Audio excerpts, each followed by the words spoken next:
Here we are today with Susana Tomez. She's from Westlake Girls. Susana, can you give us a little introduction to yourself and where you are, how you've got to the position you are now?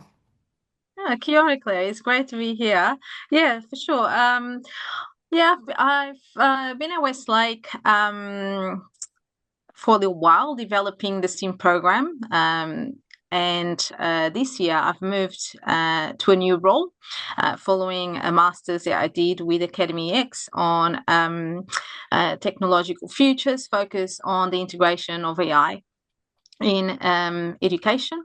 So I came back in January this year as Futures Education and AI lead, and I have been overseeing the integration, the strategic integration of AI as a whole school, which has been quite exciting role. And it's been great to have had the opportunity to put some of my research into practice, and with the support of the senior leadership team, which is fantastic.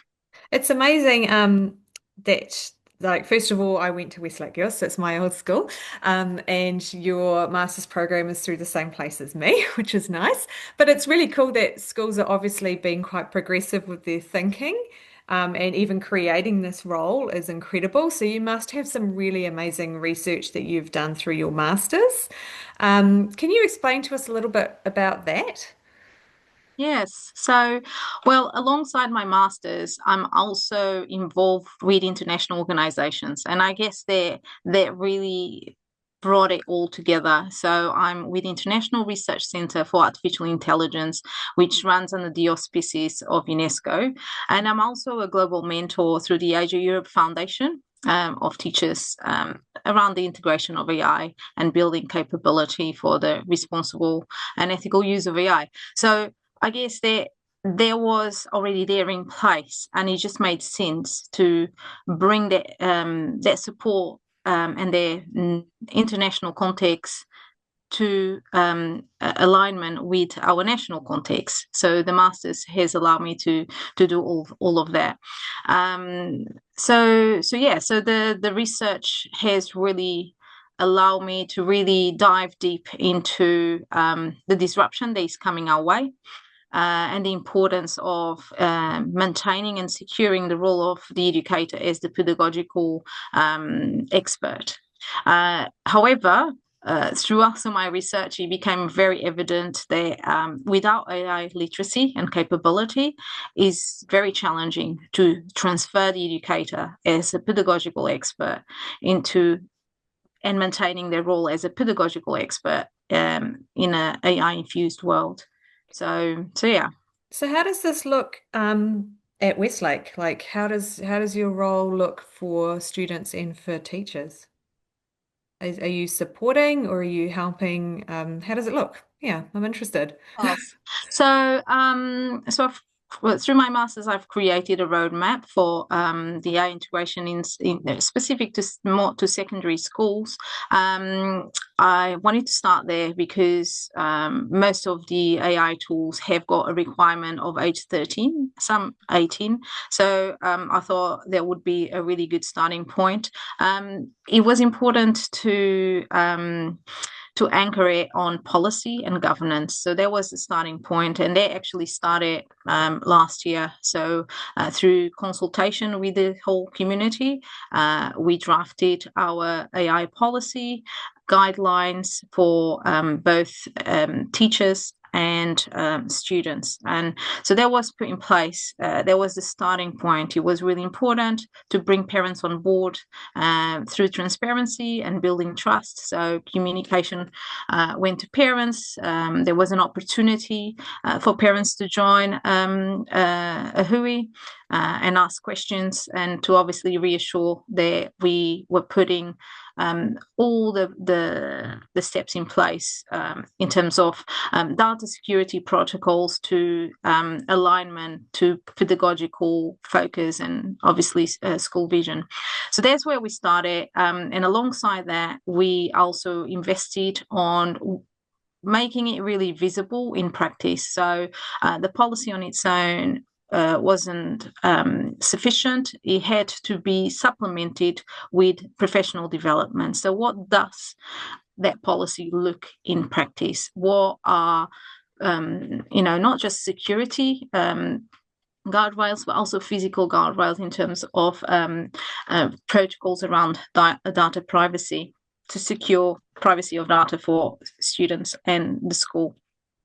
So that was mainly the focus of the first term. We're now in term 2, and we have continued to build capability in AI literacy and competencies with staff, more specialized and personalized, differentiated to their starting point, their level, and that is going to continue being built up into next term, and will be focused more around learning areas. So it's going to be focused per learning area. So we continue building that capability, and the focus mainly this term has been on building competencies for our students.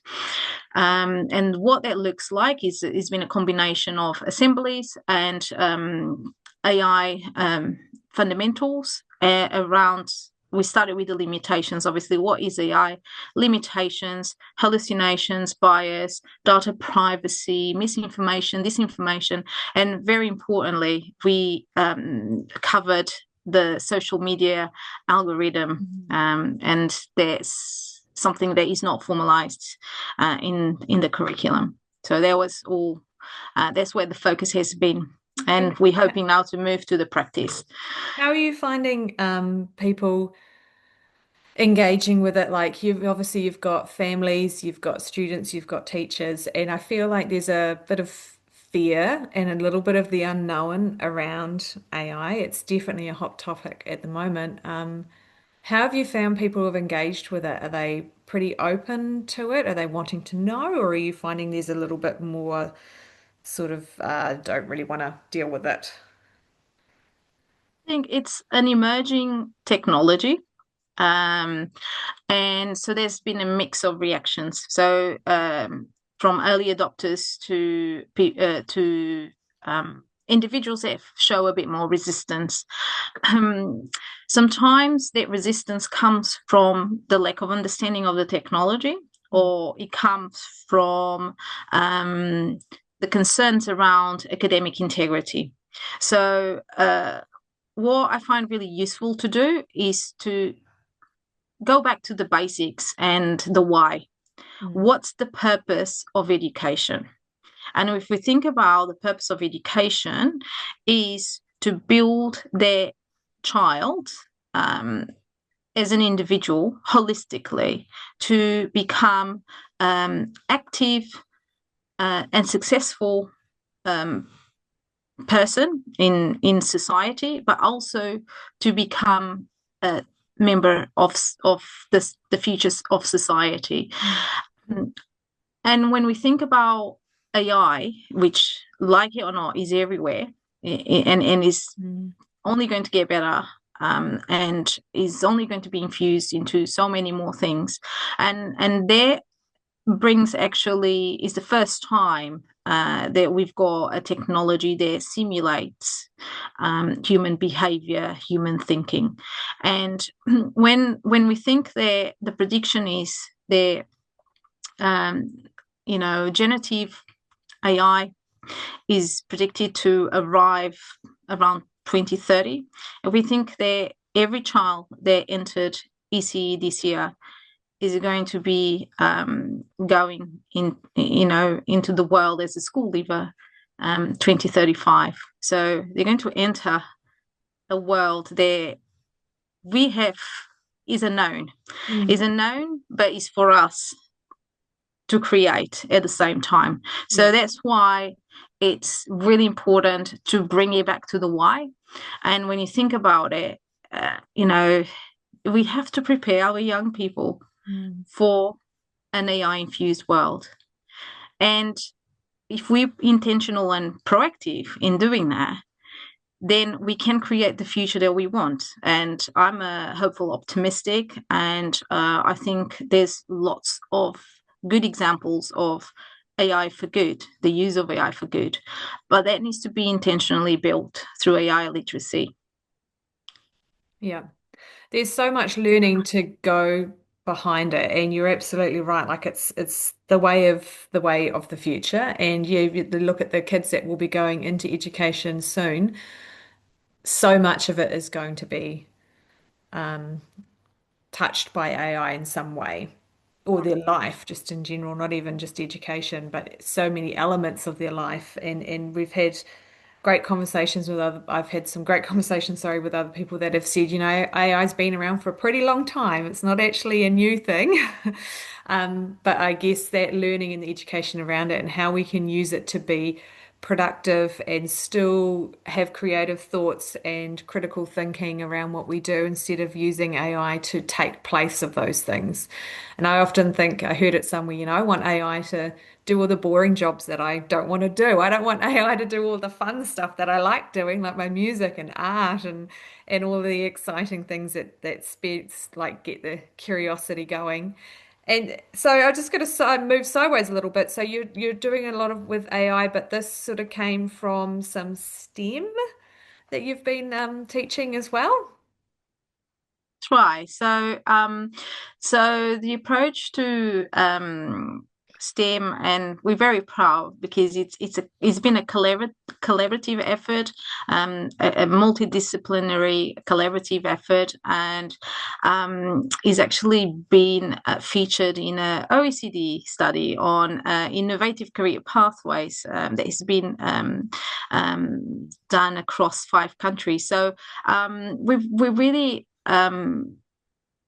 we're really proud because it's been developed organically through that collaboration, where is a really good example of the power of collaboration, where different perspectives, different strengths, different learning areas come together, and when they support it and allow it to come together, you can create a lot of engaging context. And in STEAM, one of the features of the program is obviously recognizing the underrepresentation of girls in STEM pathways, the alignment that girls have through the humanities and the arts to real world contexts, and then leveraging on emerging technologies like 3D printing, game design, laser cutting, virtual reality, to shift them from consumers of technology to creators of technology.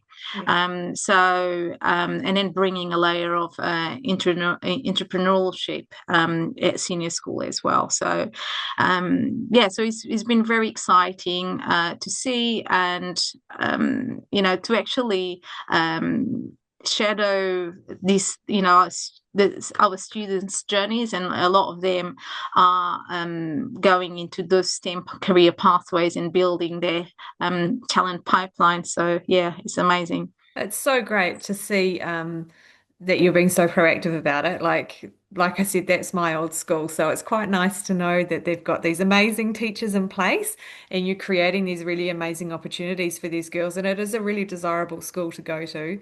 Lots of my Auckland friends still want their kids to go there and do send their girls there. So thank you for that. Thanks for talking to me today. Thank you for being such an inspirational teacher for those girls. I wish there was teachers like you when I was there. That could have completely changed my direction in life. But yeah, thank you so much for your time. Yeah, thank you, Claire. Thank you for having me here.